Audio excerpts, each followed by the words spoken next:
আসছে বাজেটে সরকারের সামাজিক নিরাপত্তা কর্মসূচির আওতায় সুবিধাভোগীর সংখ্যা বেড়ে দাঁড়াবে প্রায় 3,63,00,000-এ। এ খাতে ব্যয় ধরা হচ্ছে প্রায় 35,708 কোটি টাকা। এর ফলে মূল্যস্ফীতি কমে আসবে বলে আশা করছেন প্রধানমন্ত্রীর অর্থ পরিকল্পনা উপদেষ্টা ডক্টর রাশেদ আল মাহমুদ তিতুমির।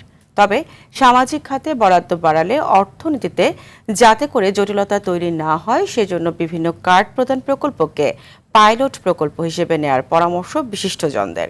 আরও জানাচ্ছেন তৌহিদুর রহমান। একটি কল্যাণমুখী রাষ্ট্র ব্যবস্থার জন্য বাজেটের সামাজিক নিরাপত্তা খাতে বিএনপি তার রাজনৈতিক ও অর্থনৈতিক রূপরেখা তুলে ধরতে চায়। উদ্দেশ্য অসহায় ও বয়স্ক নাগরিকদের সুরক্ষা প্রদান, দারিদ্র্য মানুষের সংখ্যা কমানো। আসছে বাজেটে সামাজিক খাতে বরাদ্দ হতে পারে 1,30,000 কোটি টাকা। সুবিধাভোগীর সংখ্যা হতে পারে 3,63,00,000 মানুষ।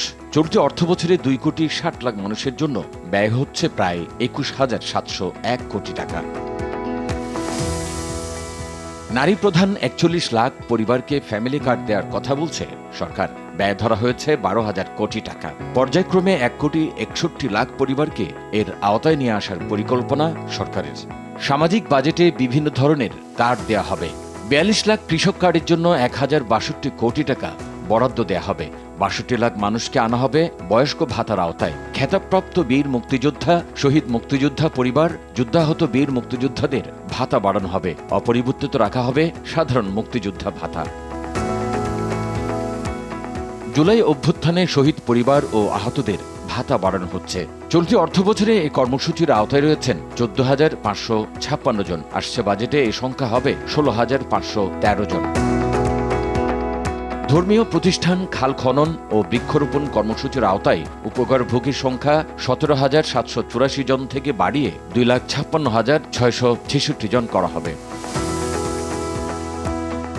আসছে বাজেটে ধর্মীয় নেতাদের সম্মানে বাড়ানো হবে। চলতি অর্থবছরের খাল খনন কর্মসূচির আওতায় 26,67,000 মানুষ রাখা হয়। আগামী অর্থবছরে এই সংখ্যা 34 লাখ করা হবে।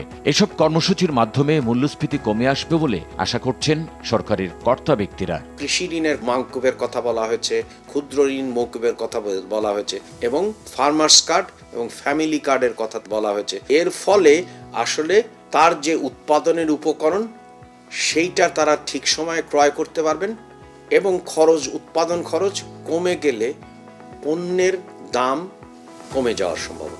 তবে অর্থনীতির কঠিন সময়ে বর্তমান সরকার দায়িত্ব নিয়েছে মন্তব্য করে বিশেষজ্ঞরা সামাজিক খাতে বরাদ্দ দিতে সাবধানতার পরামর্শ দেন। কার্ডগুলো সম্পর্কে ব্যাপকভাবে ছড়িয়ে দেওয়ার আগে পাইলটিং করে এগুলোর উপযোগিতা বোঝা দরকার আছে। একটি কমন প্ল্যাটফর্মের আন্ডারে, একটি কার্ডের আন্ডারেই যাতে পরিবারগুলো সহায়তা পায় সেটি যেন চেষ্টা করা হয়, কেননা নতুবা যে পরিমাণ ডুপ্লিকেশন হবে, যে পরিমাণ লিকেজ হওয়ার সম্ভাবনা আছে সেগুলো বন্ধ করা দরকার। কেননা রাজস্ব ক্ষয়ের পাশাপাশি যাতে অর্থের অপব্যবহার না হয় সেটিও নজর রাখা জরুরি। অনেক ধরনের রিডান্ডেন্সি আছে, মানে একই জিনিস হয়তো দুবার আছে। আমরা যদি এই 135টাকে ঢেলে সাজাতে পারি, কমিয়ে নিয়ে আসতে পারি, কমানোর সুযোগ আছে, প্লাস বেনিফিশিয়ারি টার্গেট এইটাকে মানে শুদ্ধ করতে পারি, এই 1,16,000 কোটি টাকার যে বাজেট আমাদের এই বছর ছিল, দেখা যাবে এই অ্যামাউন্ট থেকেই আমরা 12-14,000 কোটি টাকা সেভ করে আনতে পারবো, রিঅ্যালোকেশন করে। সামাজিক নিরাপত্তা খাতে বরাদ্দের বড় অংশ খরচ হয় অবসরপ্রাপ্ত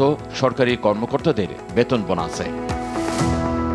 তৌহিদুর রহমান, RTV, ঢাকা।